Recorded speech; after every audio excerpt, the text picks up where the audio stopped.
Hello guys, good evening. রিম্পাস ব্লগে সবাইকে স্বাগতম জানিয়ে নতুন একটা মিনি ব্লগ আপনাদের সামনে নিয়ে আসতে চলেছি।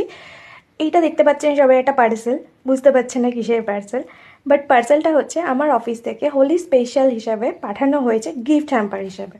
ঠিক আছে, তো আমি তো এক্সাইটেড হয়ে খুলেই ফেলেছিলাম, তাও একটা জাস্ট র্যাপ করে রেখে দিয়েছি, আবার যেমন র্যাপ ছিল আপনাদেরকে দেখাবো বলে এক্সাইটেড হয়ে গেছিলাম। বিকজ আগেও একটা পার্সেল পাঠানো হয়েছিল পুজোর সময়, তারপরে ভাউচার, দেন এই একটা হ্যাম্পার পাঠানো হয়েছে, গিফট হ্যাম্পার। তো কী আছে সবাইকে দেখাই, চলো দেখে নেওয়া যাক।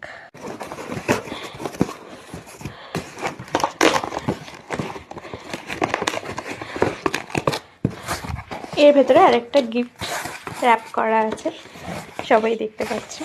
তো এটাকে আমি খুলিনি, এটাকে তোমাদের দেখাবো বলে রেখে দিয়েছিলাম জাস্ট। সেটা আমার লাইফের second time gift hamper. So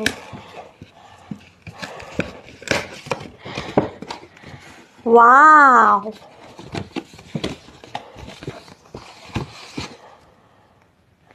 একটা লাড্ডু পাঠিয়েছে, লালে সোনপাপড়ি, হোলি স্পেশাল কেশর ঠান্ডাই। ওয়াও, খুব সুন্দর। একটা ফ্রুটি পাঠানো হয়েছে, বাহ খুব সুন্দর হয়েছে। আর একটা মতিচুরের লাড্ডু, বাহ, খুব ভালো, খুব ভালো। আমার তো খুব সুন্দর লেগেছে।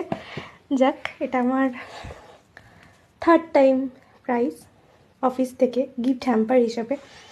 সো খুব সুন্দর হয়েছে, আমার তো খুব ভালো লাগছে, তাই তোমাদের সাথে শেয়ার করলাম। তোমরা জানিও কেমন হয়েছে, তোমরা প্রত্যেকে কমেন্টে জানিও কিন্তু কেমন হয়েছে। আমার তো খুব সুন্দর লাগছে, বিকজ এটা আমার থার্ড টাইম গিফট হ্যাম্পার পাওয়া অফিস থেকে। খুব তো ভালোই লাগছে, তাই তোমাদের সাথে শেয়ার করে নিলাম আমার গিফট হ্যাম্পারটা কী এসেছে।